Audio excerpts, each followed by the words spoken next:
नमस्कार, सत Shyamala news channel में आप सभी दर्शकों का स्वागत है। आज हम भारत के राष्ट्र कवि रामधारी सिंह दिनकर जी के बारे में कुछ अनछुए पहलुओं पर चर्चा करेंगे और उनके बारे में चर्चा करने के लिए उनके ही परिवार के उनके पौत्र अरविंद कुमार सिंह जी से हम बात करेंगे।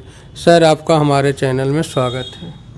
बहुत धन्यवाद आप लोगों को, बहुत धन्यवाद आपके चैनल के लिए, बड़ी शुभकामनाएं।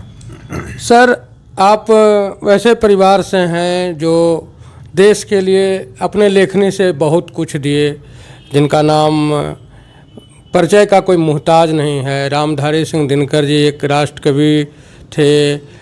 स्वतंत्रता आंदोलन में भी उनका बहुत बड़ा योगदान रहा है। आप सर उनके बारे में हमारे दर्शकों को कुछ बताएं। दिनकर जी मेरे पितामह थे। मेरे पिता स्वर्गीय रामसेवक सिंह जी थे और पितामह राष्ट्रकवि रामधारी सिंह दिनकर जी थे। तो दिनकर जी का विराट और विशाल व्यक्तित्व जो है, उनको चंद शब्दों में समेट पाना बहुत संभव नहीं हो पाता है। कुछ अगर आप एक पक्ष रखते हैं तो दूसरा पक्ष अनछुआ रह जाता है। इतना व्यापक और विस्तारित उनका व्यक्तित्व है और कृतित्व है कि उसके बारे में चर्चा की जाए तो शायद 2-4-5 दिन निकल जाए चर्चा करते हुए। खैर, दिनकर जी एक सामान्य गृहस्थ परिवार के, किसान गृहस्थ परिवार के में उनका जन्म हुआ सन 1908 में 23 सितंबर को। और दिनकर जी के पिताजी उस समय दिवंगत हो चुके थे, तो माताजी ने ही उनका लालन पालन किया। वो 3 भाई थे। बड़े थे बाबू वसंत सिंह, मध्यम दिनकर जी और सबसे छोटे थे सत्यनारायण बाबू। तो इन लोगों की देखरेख माता के ही छत्र छाया में हुई और उन्होंने बहुत ही अनुशासित और पूरे निष्ठा के साथ उन बच्चों का लालन पालन किया। और स्वाभाविक है कि दिनकर उसमें से एक रत्न के तौर पर प्रकट हुए। उन्होंने मोकामा हाई स्कूल से मैट्रिक की परीक्षा पास की थी और जब वो स्कूल जाते थे तो नदी किनारे तक जाते थे और वहाँ से नाव से उनको जाना पड़ता था और प्राय 8 से 9 कोस पैदल चलना पड़ता था रोज़। तो ये एक कठिन श्रमसाध्य कार्य था, बहुत मुश्किल था। फिर भी उनके संघर्षों को अगर देखा जाए तो जितना संघर्ष उन्होंने किया उसका ही फल है कि वो इस बड़े फलक पे सामने आते हैं। दिनकर जी के 1929 में उन्होंने मैट्रिक पास की। उस समय तक वो कुछ कविताएं लिखने लगे थे। छात्र सहोदर एक पत्रिका थी जिसके वो नियमित पाठक थे और भी कुछ पत्रिकाएं थी, सरस्वती और इस तरह की पत्रिकाएं उस समय चलती थी जिनको वो पढ़ते थे और उससे बहुत प्रभावित और अनुप्राणित होते थे। उसी दौरान 1925-26 में उनकी पहली किताब विजय संदेश, बारदोली विजय जो हुआ था आंदोलन सरदार पटेल जी का, उस पर आधारित वो संग्रह था। तो विजय संदेश करके आया था जो बाद में अनुपलब्ध हो गया, लेकिन एक दिनकर भक्त ने उसको खोज निकाला जो आप ही के इलाके से शायद हैं, नालंदा से, दिवाकर जी। वो एक लाइब्रेरी में उसकी एक प्रति मिल गई और 1929 में पहली किताब उनकी प्रणभंग प्रकाशित हुई। उसके बाद वो पढ़ाई के लिए पटना कॉलेज में आ गए और पटना कॉलेज से स्नातक किया उन्होंने। इतिहास उनका विषय था और इतिहास में सम्मान के साथ इतिहास परीक्षा पास की इतिहास की। और मैट्रिक में उनको एक सम्मान मिला था, मंगला प्रसाद पारितोषिक, जो बिहार में हिंदी में सर्वाधिक अंक लाने वाले छात्र को मिलता था, और वो अव्वल आए थे और उसके लिए उनको ये मेडल मिला था। उसके बाद उनके कविताओं का सृजन चलता रहा, कई कविताएं लिखी। 1933-34 के दौरान रेणुका प्रकाशित हुई। रेणुका शायद 1929 में प्रकाशित हुई थी या 33 में, मुझे ठीक से स्मरण नहीं आ रहा है, लेकिन रेणुका का प्रकाशन हुआ जिसमें हिमालय शीर्षक कविता थी। हिमालय शीर्षक कविता शायद 35 में प्रकाशित हुई। हिमालय शीर्षक कविता का एक उसकी पृष्ठभूमि ये है कि भागलपुर में हिंदी साहित्य सम्मेलन का अधिवेशन चल रहा था, उसमें काशी प्रसाद जायसवाल भी गए हुए थे, और वहाँ अधिवेशन में इन लोगों को ठहराया गया था, जहाँ वो बरामदा था, और बरामदे में एक खाट थी, जो उस खाट में खटमल बहुत थे। तो खटमल होने की वजह से रात भर खटमलों ने उनको जगा कर रखा, और खटमल काटते रहे तो जगे रहे, और उसी में उस कविता का सृजन हुआ भागलपुर में ही। और हिमालय मेरे नगपति मेरे विशाल साकार दिव्य गौरव विराट, पौरुष के पुंजीभूत ज्वाल मेरी जननी के हिम किरीट, मेरे भारत के दिव्य भाल मेरे नगपति मेरे विशाल।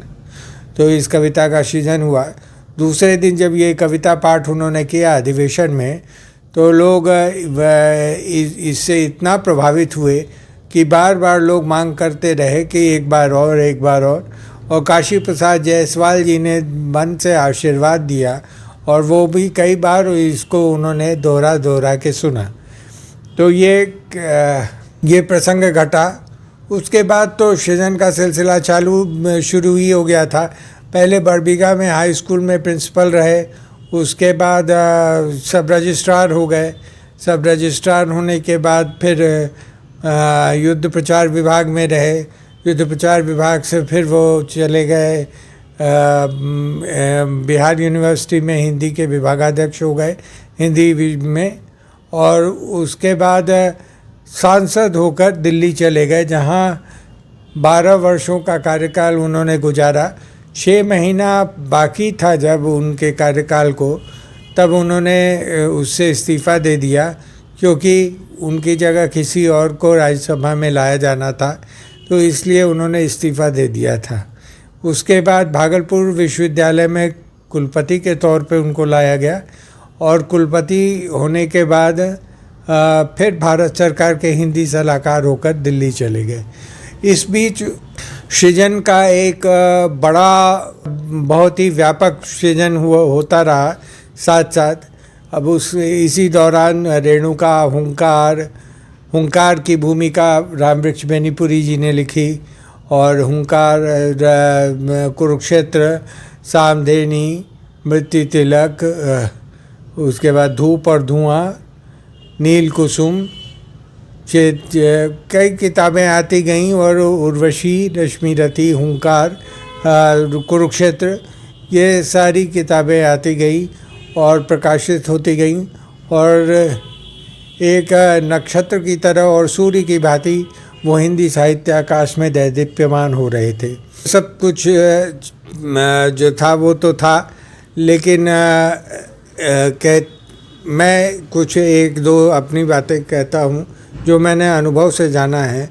दिनकर वीर रस के कवि हैं, और वीर रस अगर हम कहते हैं तो वीर रस का परिपाक जो है वो भूषण में प्रकट हुआ है। भूषण जो हैं वीर रस के कवि हैं, लेकिन उन्होंने उर्वशी नहीं लिखी, भूषण ने। तुलसीदास ने विनय पत्रिका लिखी, रामचरितमानस लिखा, ठीक है, बहुत व्यापक फलक है, श्रद्धेय हैं, पूजनीय हैं। पर दिनकर जी ने हारे को इनाम लिखी, पर कुरुक्षेत्र नहीं लिखा। कुरुक्षेत्र और उर्वशी नहीं लिखी। तो इस तरह तुलसीदास ने कुरुक्षेत्र और उर्वशी नहीं लिखी। मेरे कहने का आशय आप समझ रहे होंगे, जी। वो स्वाभाविकता नहीं लिखेंगे, लेकिन दिनकर के संदर्भ में इस बात को रखना हो कि उन्होंने उर्वशी तो नहीं लिखी ना, उन्होंने हरे को नाम में मान लीजिए कि विनय पत्रिका की छटा आप पा सकते हैं तो भक्ति की का शोध भी मिल सकता है, लेकिन तुलसीदास श्रृंगार के क्षेत्र में श्रृंगारिक पक्ष कई आए हैं रामचरितमानस में, जिससे मन ओतप्रोत हो जाता है और वो प्रभावित भी करता है, लेकिन फिर भी एक पूरी श्रृंगारिकता से की कविता जो है कोई तुलसीदास जी ने ऐसी नहीं लिखी। तो अब यही वो बिंदु है जिसको मैं आपकी नज़र में लाना चाह रहा था। ये किशोरीदास वाजपेयी थे जो बहुत बड़े वैयाकरण थे, बहुत बड़े विद्वान व्यक्ति थे, शब्दानुशासन उनकी किताब थी। तो उन्होंने कहा कि तुलसी के साथ सूर का नाम स्वमेव आ जाता है, और मैथिली शरण जब आप भारतेंदु का नाम लेते हैं तो मैथिली शरण गुप्त का नाम आ जाता है, पंत के साथ निराला का नाम आ जाता है, लेकिन दिनकर के साथ रखने को कोई दूसरा नाम नहीं मिलता, वो अद्वितीय हैं।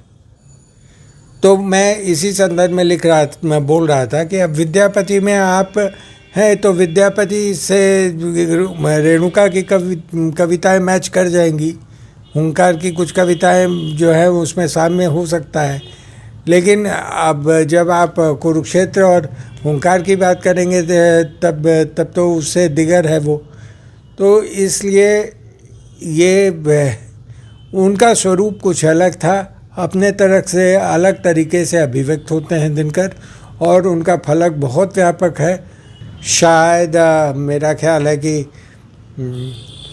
मुश्किल हो कि कोई ऐसे रचनाकार भविष्य में हों। हालांकि बच्चन जी ने सही कहा था जो उन्होंने उर्वशी के संदर्भ में कहा था कि न भूतो मैं अवश्य कहूँगा, और हिंदी के बहुत ही उन्नत भविष्य की कामना यदि मेरे मन में न होती तो मैं यह भी कहता न भविष्यति। तो दिनकर जी जो थे वो न भूतो तो थे ही थे, और हिंदी के बहुत उन्नत भविष्य की कामना अगर हमारे मन में ना हो और हमारे मन में ये बात ना हो कि फिर दिनकर का आए हमारे जीवन में, उनका प्रादुर्भाव हो, कहीं से वो प्रकट हो जाए, ऐसी कोई चमत्कारिक बात हो, तो हम ये भी कह सकते हैं न भविष्यति।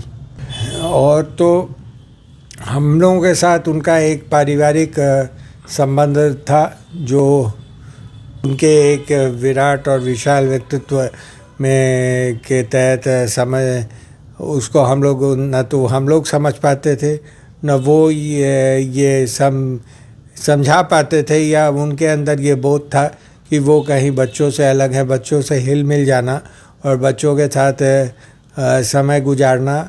हम लोग जो है रात के रात उनको मुक्का लगाते थे, मतलब पैर में मुक्का लगाना कहते हैं, पैर दबाने के अर्थ में, तो मुक्का लगाते थे और रात को वो हमें तरह तरह की कुछ कहानियाँ सुनाते थे, और उसमें कई कहानियाँ जो है भूत प्रेत की भी होती थी। और ये एक तो बच्चे डर भी जाते थे कई बार लेकिन उसके बाद कॉफ़ी बोर्ड जाना, बाहर घूमने फिरने ले जाना, बच्चों के प्रति बहुत ही लगाव था उनके अंदर, और वो बच्चों को में मानते थे कि भगवान का रूप है, और उन्हीं की छवि वो देखा करते थे।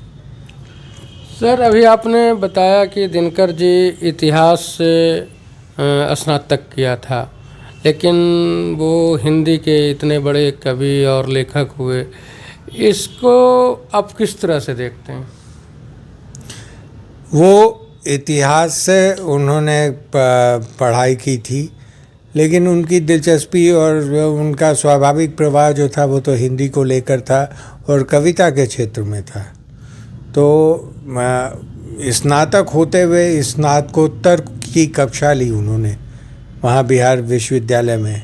लेखनीय पक्ष है कि भाई स्नातक होते हुए स्नातकोत्तर को पढ़ाया, ये कुछ विलक्षण लोगों के गुण होते हैं, ये सब में व्याप्त नहीं होता। जब वो एक समय ऐसा था जब वो चाहते थे कि जब उन्होंने बीए किया तब उनके मन में ये इच्छा थी कि वो एमए भी कर लें, और वो एमए करना चाहते थे। तो जयप्रकाश जी ने उनको कहा कि अब क्या छात्रों की तरह आप जाके एमए में पढ़ाई करेंगे और परीक्षा देंगे, आप अपनी कद्र नहीं कर रहे तो कम से कम उनकी तो कद्र करिए जो आपको इतना बड़ा श्रेष्ठ कवि मानते हैं और आपको पढ़ के एमए तक का ज्ञान अर्जित कर लेते हैं। तो दिनकर जी को जब ये कहा गया, जयप्रकाश जी ने मित्रवत की एक सलाह दी, तो फिर उन्होंने एमए करने का विचार छोड़ दिया। सर, राष्ट्रकवि दिनकर जी बिहार विश्वविद्यालय में रहे, भागलपुर विश्वविद्यालय में रहे, वहाँ के कुलपति हुए, लेकिन ये एक दुखद नहीं लगता कि इतने बड़े हस्ती के नाम जो सूरज की तरह साहित्य में चमक रहे हैं, और कई लोग उनके बारे में ये कहे कि अगर हिंदी का भविष्य उज्जवल देखना नहीं होता तो ये दिनकर जी के लिए कहा जा सकता है कि इनके जैसा न भूत में था न भविष्य में था। फिर भी न केंद्र के किसी विश्वविद्यालय का नाम या बिहार का किसी विश्वविद्यालय का नाम हमारे दिनकर जी के नाम पे रखा गया, इसको आप किस तरह से देखते हैं? देखिए, ये मैं मानता हूँ कि एक जो शैक्षिक जागरूकता है उसकी नितांत कमी है शायद हमारे यहाँ। अगर ये दिनकर कहीं विदेश में हुए होते, किसी दूसरे देश में हुए होते, तो उनके नाम पर जाने कितने विश्वविद्यालय खुल गए होते। और दिनकर जी को भारत रत्न भी नहीं मिला है, जबकि आप समझिए कि तीन भारत रत्न जो हैं वो उसमें जयप्रकाश जी ने कभी कहा था कि मेरे जीवन में आए सबसे बड़े कवि हैं दिनकर। और अटल बिहारी वाजपेयी ने अपने कवि जीवन में नहीं, छात्र जीवन में एक वहाँ पे कक्षा लगी थी, काव्य कक्षा, और उसमें उन्होंने दिनकर की भूमिका अदा की थी। और उन्होंने स्वयं बताया कि उन्हीं के स्वर में मैंने काव्य पाठ करने का प्रयास किया, और प्रयास करके उन्होंने काव्य पाठ किया तो, और दिनकर की भूमिका अदा की उस कवि सम्मेलन में। तो एक अटल जी हो गए, और लता जी कहती थी कि मुझे मेरे पसंदीदा कवि दिनकर जी हैं। तो ये तीन तो भारत रत्न ऐसे हैं। उसके अलावा जाने कितने हैं। पंडित जी ने उनके किताब की भूमिका लिखी, पंडित जवाहरलाल नेहरू ने संस्कृति के 4 अध्याय की, तो उनकी बात भी छोड़ दीजिए। तो दिनकर जिस श्रेष्ठता के श्रेष्ठ कवि और लेखक और गद्यकार हैं, उस हिसाब से उन्हें यहाँ लोगों ने स्वीकृति नहीं दी है, या सरकारी स्तर पे जो कार्य होने चाहिए थे उनके नाम पे वो नहीं किए गए हैं। भारत रत्न के लिए कहने में मैं संकुचित भी हो जाता हूँ कि अगर ये दिनकर के संदर्भ में मांगने जैसी बात हो तो ये उनके व्यक्तित्व के उनके विशाल और बड़े व्यक्तित्व के हिसाब से ये उचित नहीं लगता है। इसलिए उसमें आदमी संकोच अनुभव करता है। हालांकि जब दिल्ली में हमारे वर्तमान प्रधानमंत्री जी नरेंद्र मोदी जी ने एक आयोजन दिल्ली में हुआ था विज्ञान भवन में, और उसमें प्रधानमंत्री जी शरीक हुए थे, तो मांग की गई थी कि उनको भारत रत्न मिले। तो शायद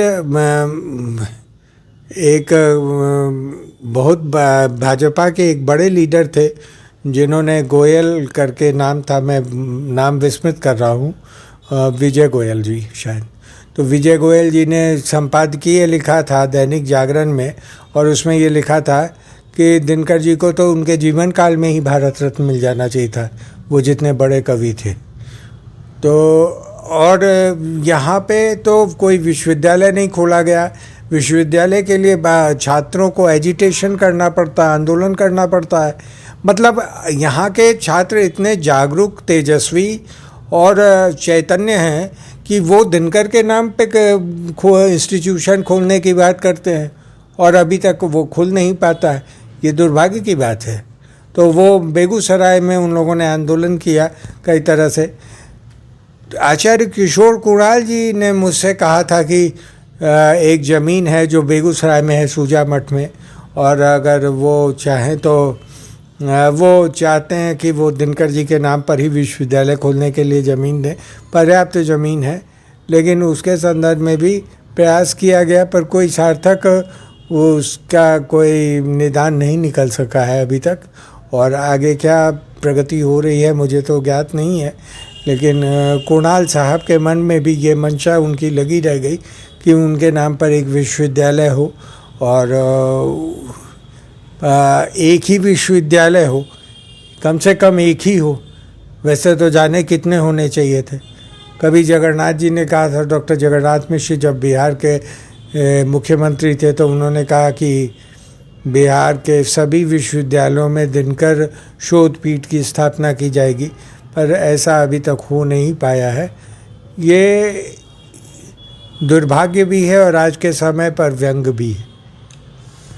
सर, कहीं ऐसा तो नहीं कि राष्ट्रकवि दिनकर खास जाति से आते थे, उसका प्रभाव है जो उनके कद को विस्तारित होने से या उनको किसी तरह के सम्मान देने से जो आज के वर्तमान शासक हैं वो कट रहे हैं? ये सवाल आपका सही है, लेकिन मुझे ऐसा लगता है कि जातिगत आधार पे अगर न करें तो इससे कोई प्रतिष्ठा किसी की बढ़ने वाली नहीं है। अगर दिनकर जी के नाम पे कोई बड़ी संस्था, बड़ा आयोजन हो जाता है तो वो स्वयं यश के भागी होंगे, चाहे वो किसी भी जाति के हैं, वो किसी की बिरादरी के हों। अब वो तो उनकी पंक्ति है कि दिनकर ने जिसको छुआ वो हो गया सोना, ज्योतिर्धर कवि में ज्वलित सौर मंडल का, मेरा शिखंड अरुणाभ किरीट अनल का, रथ में प्रकाश के ऐसो जुते हैं मेरे, किरणों में उज्ज्वल गीत गुथे हैं मेरे। तो ऐसा कोई कवि के से दुर्भाव पैर रखे, कवि की हैसियत से मुझे नहीं लगता कि कभी वाल्मीकि की जाति देखी गई हो, या तुलसीदास जी की जाति देखी गई हो, या फिर जो पंत निराला महादेवी बच्चन जी की जाति देखी गई हो। तो अगर ऐसा करते हैं, जो कि संकीर्णता कई तरह है, कई जगहों पे है, तो जो लोग उनको जाति में बांध कर देखते हैं, ये उनकी संकीर्ण दृष्टि है। इसके बारे में मुझे कुछ नहीं कहना। सर, आप उनके पौत्र हैं, आप और दादा और पोते का बीच का जो संबंध होता है, उसमें अगर आपका कोई स्मरण हो जो बेहतर, जो जिसे आप दर्शकों को बताएं। हाँ, मेरी 8 किताबें प्रकाशित हैं। पहली किताब मेरी 2004 में प्रकाशित हुई थी, दिनकर के आसपास। दूसरी कविता की किताब 2008 में प्रकाशित हुई थी, नदी, जिसका लोकार्पण SK मेमोरियल हॉल में कविवर नीरज जी ने किया था, गोपाल दास नीरज जी ने। और उसके बाद कविता की पुकार, संसद में दिनकर, शेष निशेष, ज्योतिर्धर कवि दिनकर, कवि जीवन के अज्ञात पक्ष दिनकर के पत्र, और संस्कृति है कहाँ। ये 8 पुस्तकें मेरी प्रकाशित हो चुकी हैं। उनका आशीर्वाद सदैव मेरे साथ रहता है, और मुझे लगता है कि मैं इस ओर जो तत्पर रहता हूँ, या साहित्य में मेरी जो भी गतिविधि है, उसमें कोई ना कोई अदृश्य सत्ता उन्हीं की ओर से निर्धारित है, जो मुझे मार्गदर्शित करती है और उस दिशा में ले जाती है। ऐसे तो बहुत सारी बातें हैं जो उनके संदर्भ में हैं। मुझे एक बचपन की बात याद आती है। मैं विद्यालय में था, तो मैं जब वो दिल्ली जाने लगे तो उन्होंने कहा कि किसी को कुछ चाहिए तो बताओ। तो मैंने उनसे कहा कि एक चश्मा, धूप वाला चश्मा, गॉगल्स मुझे चाहिए। तो गॉगल्स, तो उनका चेहरा जो है थोड़ा सा मतलब हो गया, विद्रूपित हो गया। तो कहते हैं कि हाँ, पढ़ाई लिखाई नहीं, चश्मा पहनेंगे। लेकिन जब वो दिल्ली गए तो वहाँ से वो चश्मा लाना उनको याद रहा, और वो चश्मा लेके आए और मुझे बुलाया और वो चश्मा दिया। तो इस तरह से बच्चों के साथ वो तो चाहते थे कि बच्चे पढ़े लिखे, और कई पंक्तियाँ वो कविताएं थीं उनकी, जो कहते थे याद करके सुनाओगे तो 5 पैसे दूंगा, 10 पैसे। उस समय 5 पैसे 10 पैसे का भी बड़ा मूल्य था, और हम लोग कविता याद करने में लग जाते थे, और जब कविता याद हो जाती थी तो उनको सुनाते थे, और वो फिर पैसे मिलते थे, और उनसे हम कुछ चॉकलेट्स वगैरह या कुछ मिष्ठान सामग्रियाँ वगैरह कर लेते थे। तो इस तरह की चीज़ें हैं। सर, आपने अपना कीमती समय दिया, दिनकर जी के बारे में कुछ अनछुए पहलू को हमारे दर्शकों के बीच रखा, इसके लिए आपका धन्यवाद। श्याम जी, ये मेरे लिए सर्वाधिक सार्थक समय है जब मैं उनके बारे में कहीं से चर्चा करता हूँ, और इससे मुझे आंतरिक प्रसन्नता मिलती है। बल्कि मैं आपके प्रति शुक्रगुजार हूँ कि आपने मुझे इस ओर प्रेरित किया कि मैं इस विषय पर को उठाऊँ, बोल सकूँ इस विषय पर, और कुछ उनके प्रति अपनी श्रद्धांजलि निवेदित कर सकूँ। आपने सर शुरू में ही कहा कि दिनकर जी का जो व्यक्तित्व है इतना बड़ा है कि अगर उनके बारे में लगातार कहा जाए तो 1 सप्ताह तक बातें चलती रहेगी। तो अगर आपकी इच्छा हो तो आप हमें समय दर समय सीरीज के तौर पर राष्ट्रकवि जी के बारे में हमारे माध्यमों से दर्शकों को बता सकते हैं, और इसके लिए हम आपके शुक्रगुजार होंगे। हाँ, मैं ये भी है, और जब आप आए तो आपका स्वागत है। और लेकिन मैं ये चाहूँगा कि आप जब भी आए तो उनकी 1-2 कविताएं मैं अपनी आवाज़ में रिकॉर्ड कर दूं, और वो चिरस्थायी रहे, और उस तरह से वो कविता आती जाए तो एक मुकम्मल यादगार चीज़ें सामने आ जाएंगी कि उन कविताओं को अगर कोई पढ़ नहीं पाया है तो सुनकर भी उसके प्रति उसकी धारणा बन सकती। जी, इस प्रस्ताव के लिए सस्य अमला परिवार आपका आभारी रहेगा कि आपने उनके याद को हमारे माध्यम से दर्शकों तक पहुंचाना चाहते हैं, जो चिरकाल तक बना रहे। सस्य अमला के दर्शकों से आग्रह है कि आप हमारे चैनल को सब्सक्राइब करें, शेयर करें, लाइक करें, और हम जो बातें आप तक पहुंचाते हैं उसमें आप को कितना अच्छा लगा, इसमें क्या कमियां हैं, ये आप हमारे कमेंट बॉक्स में जाकर कमेंट करें, ताकि हम आपके लिए और आगे का वीडियो, आपके लिए और जो मुद्दा हम लाते हैं वो बेहतर कर सकें, और हमें भी हौसला मिले, हमारे टीम को भी हौसला मिले कि हमारे दर्शक हमारे साथ हैं, और आप हमें समय देते हैं, इसके लिए धन्यवाद। जय हिंद।